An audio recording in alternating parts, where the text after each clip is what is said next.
বন্ধুরা, তো আজকে আমার রেসিপি হচ্ছে বাঁশকরল দিয়ে শুটকি মাছের তরকারি। তো আমি এখানে কি করেছি আপনারা একটু দেখে নিন। আমি এই বাঁশকরলগুলো আগে ভালো করে ধুয়ে কেটে নিয়েছি, তারপর এগুলোকে প্রেসার কুকারে 3টে সিটি দিয়ে এগুলোকে আমি সেদ্ধ করে নিয়েছি। তো এটা আমার রেডি হয়ে গেছে। তারপর আমি কি করেছি, এখানে আস্ত রসুনের কুয়া আছে, এখানে শুটকি মাছগুলো আমি ভালো করে পরিষ্কার করে ধুয়ে রেখেছি, আর এখানে পেঁয়াজ আছে। তো এগুলো আমি করব, আপনাদের দেখাচ্ছি। আর এখানে আমি কি করেছি, আমি মশলাগুলো আগে থেকে অল্প হালকা পেস্ট করে নিয়েছি, পুরোপুরিভাবে পেস্ট করিনি, মানে অর্ধেক পেস্ট করে নিয়েছি।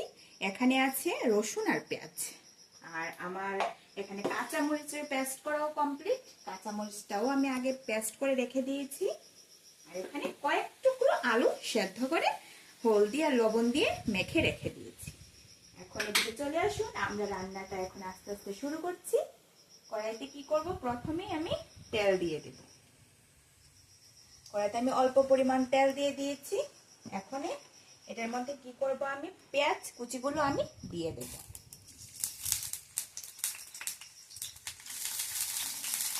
পেঁয়াজ কুচিগুলোকে আমি গোল্ডেন ব্রাউন করে ভেজে নেব।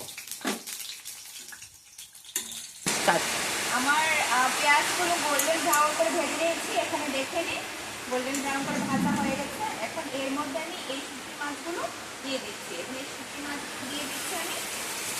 এবার এইগুলোকে আমি ভালো করে একটু ভেজে নেব।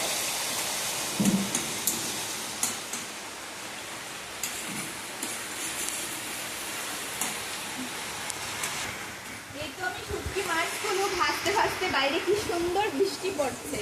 এই বৃষ্টির দিনে এই বাঁশকরল দিয়ে শুটকি মাছের তরকারিটা আরো দারুণ লাগবে খেতে। এবার দেখে নিন আমরা কি করব। এই শুটকি মাছ আর পেঁয়াজের মধ্যে আমি পেস্টটা যে করে রেখেছিলাম, পেস্টটা ঢেলে দিচ্ছি। এখন এগুলো ভালো করে আমি ভেজে নিচ্ছি, কষিয়ে নেব ভালো করে। এগুলো ভালো করে আমি কষিয়ে নিচ্ছি। আমার এখানে মশলাগুলো মোটামুটি কষানো হয়ে গেছে। আর এর মধ্যে আমি এখন দিয়ে দিচ্ছি হলুদ গুঁড়ো। এর মধ্যে আমি পরিমাণ মতো হলুদ গুঁড়ো দিয়ে দিচ্ছি এবং দিয়ে দেব লাল মরিচের গুঁড়ো। শুটকি তরকারিটা একটু লাল লাল না হলে ভালো দেখায় না, তার জন্য একটু বেশি করেই লাল মরিচের গুঁড়ো দিয়ে দিয়েছি। এখন এগুলোকে ভালো করে মিক্স করে আবার কষিয়ে নেব। এখন এর মধ্যে আমি অল্প কাঁচা মরিচের পেস্টও দিয়ে দিচ্ছি। যেহেতু লাল মরিচের গুঁড়োটা আমি বেশি দিয়েছি কালারফুল হওয়ার জন্য, তাই কাঁচা মরিচটা অল্প করেই দিলাম। এবং এই যে আমি আলুগুলো সেদ্ধ করে রেখেছিলাম আগে হলুদ এবং লবণ দিয়ে মাখিয়ে, এটা আমি এখন দিয়ে দিচ্ছি।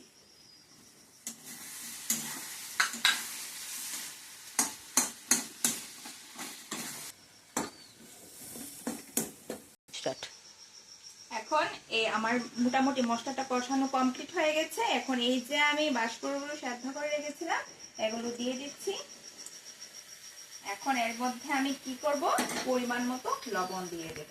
পরিমাণ মতো লবণ এটার মধ্যে আমি অ্যাড করে দিচ্ছি।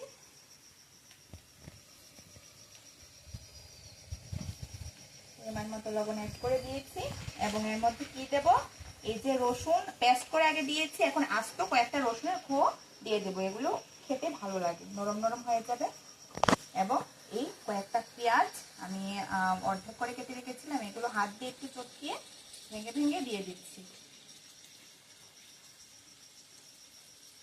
এখন ভালো করে মিক্স করে এটাকে ঢাকা দিয়ে সুন্দর মতো হতে দেব। এখানে আমার বাঁশকরলটা ভালো করে কষানো কমপ্লিট হয়ে গেছে। এই মুহূর্তে আমি এখানে জল দিয়ে দিচ্ছি। এখন জল দিয়ে এটাকে ভালো করে আবার সেদ্ধ করে জলটা শুকিয়ে নেব। তো আমার এখানে যে বাঁশকরলের যে জলটা দিয়েছিলাম মোটামুটি এখানে শুকিয়ে গেছে। যখন মোটামুটি শুকিয়ে আসবে তখন এর মধ্যে আমি একটু আগে থেকে চালের গুঁড়ি একটু অল্প একটু চালের গুঁড়িকে আমি জল দিয়ে মিলিয়ে রেখেছিলাম, অল্প একটু দিয়ে দেবো, যে ঝোলটা একটু ঘন ঘন হবে। আর এখানে কয়েকটা কাঁচামরিচ চেড়ে রেখেছিলাম, এগুলো দিয়ে দেবো। আর একটু ভালো করে শুকিয়ে নেব এবং নাড়াচাড়া করে নামিয়ে নিলে কমপ্লিট আমাদের শুটকি মাছ দিয়ে বাঁশকরলের তরকারি।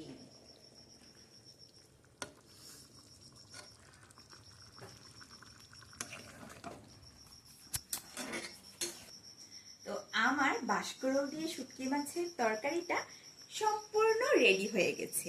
গরম ভাতের সাথে এই তরকারিটা সার্ভ করবেন, দেখবেন চেটেপুটে সবাই খেয়ে নেবে। তো এমন আরো মজাদার রেসিপি পেতে আমার চ্যানেলটি অবশ্যই সাবস্ক্রাইব করে রাখবেন। আজকের মতো এই পর্যন্তই বন্ধুরা, টাটা।